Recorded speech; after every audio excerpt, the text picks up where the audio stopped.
Right now, we are in studio finishing off our boxing chat this Thursday lunchtime in the company of Ade Oladipo. Ade, the other day, Simon and I, amongst other things, had a very interesting chat with someone you know very, very well indeed, Tony Bellew. We were on the subject of can boxers get better with age, and specifically on this man, Artur Beterbiev. This was Tony. I'm not going to detract from Artur Beterbiev in any way, and I'm not going to call him a cheat because he's not a cheat. That's not proven, and I'm not going to label them claims. And all as I'm stating is there's a lot of coincidences here, isn't there? This guy's getting stronger. He's Peter Pan. He's getting younger by the look of it. Yeah. Testosterone levels are showing that he's probably the age of a 20-year-old man. He's Peter Pan, but he did return an atypical finding in a Nevada drugs test in December, which raised levels of a high testosterone metabolite.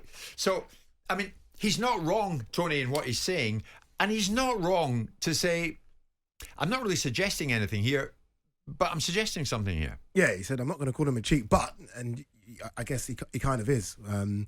Look, Beterbiev looked fantastic against Callum Smith, and look, he's 39 and I guess there will be question marks because of what VADA showed us, but he's looked like that way for years. I don't think he's got better. I think he's just stayed the same. I think he looked that good against. Yeah.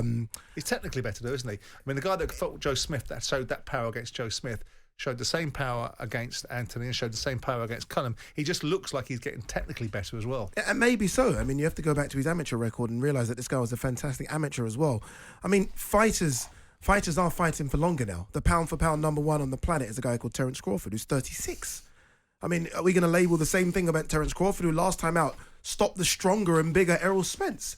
So we can say the same thing about Terence Crawford, like he's got better and stronger with age. Some fighters are looking after themselves a lot more. The hook is the atypical test result, wasn't it? That was the one. That was the one. But a lot of these fighters, I mean, look, I speak to, obviously lucky enough to speak to so many fighters, and there will be some who treat fighting like a part-time sport and get out of shape in between fight camps and balloon up and don't live the life.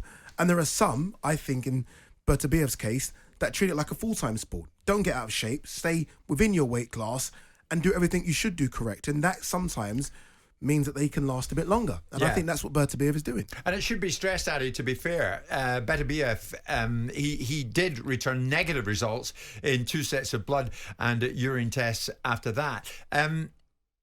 Next on the cards for Beterbiev is this fight with Dimitri Bivol. Wow. I mean, Ade, it's almost impossible, I think, to second guess it, but who comes out on top? I mean, I'm the biggest Dimitri Bivol fan on planet Earth. He gave me his jacket after his Canelo fight, which I hang up in my house. That's called now bought influence, is it? He's clearly bought me, yes. So you should be wearing that. I was going to wear it today. Well, you've got Lennox Lewis's shorts at home, haven't you? Or Holyfield's? I've got Evander Holyfield's, yeah. Okay. It's been bought by Holyfield, yeah. That's why Holyfield can't fight again.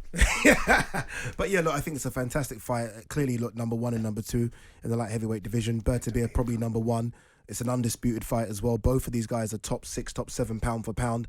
Unbeaten versus unbeaten. Russian versus this literally has every box you want ticked.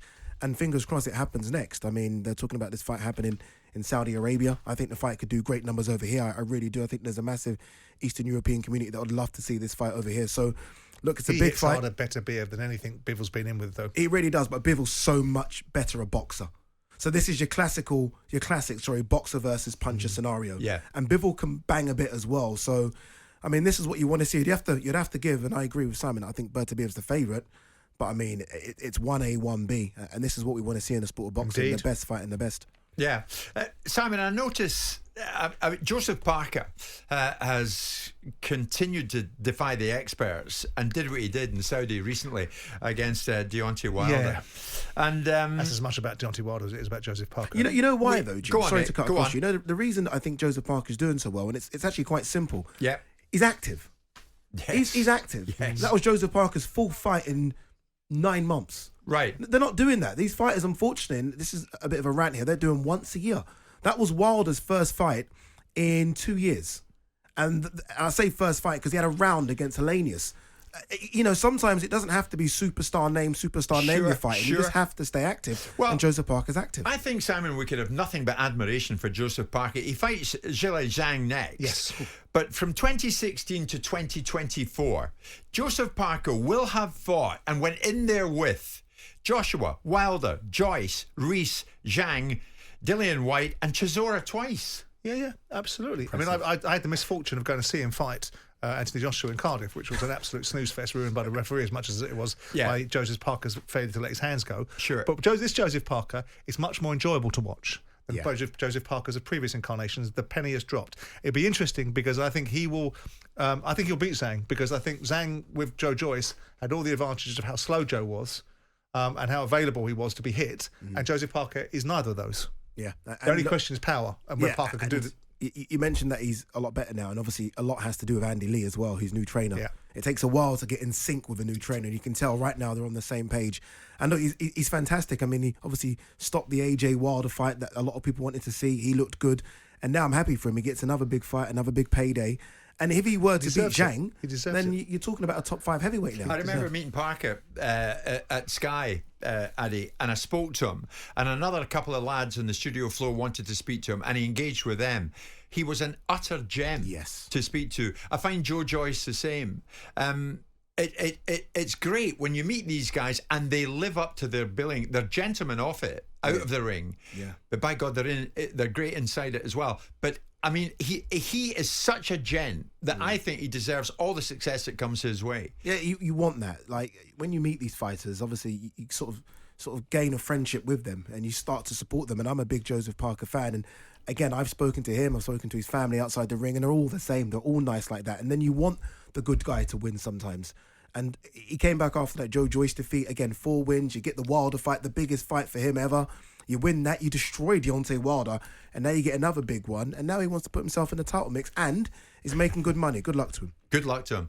Ade, good luck to you. You're crazy busy in the world of boxing, are you not, my friend? Pretty busy. Yeah. Pretty busy right now. Yeah, but great. You love it, right? I do. I enjoy it. I'm lucky enough to go to all these countries, obviously America. Be careful what you say about the Saudis, or America. You'll be out. Go to America and stuff. do good events. Obviously, Fury Usyk undisputed in Saudi, which will be a good event as well. So lucky enough to go there and cover them, and it's good fun. Ade, we're lucky to have you, mate. Thank you so much for that. Simon, a man called Martin Keown will be in studio with you and I tomorrow morning. Oh, really? From 10. Okay.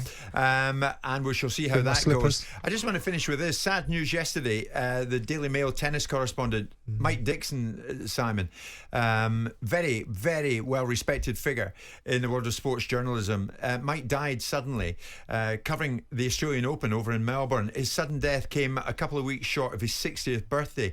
Rafa Nadal, Judy Murray, Martina Navratilova, Billie Jean King all paid personal tributes to the hugely respected tennis writer.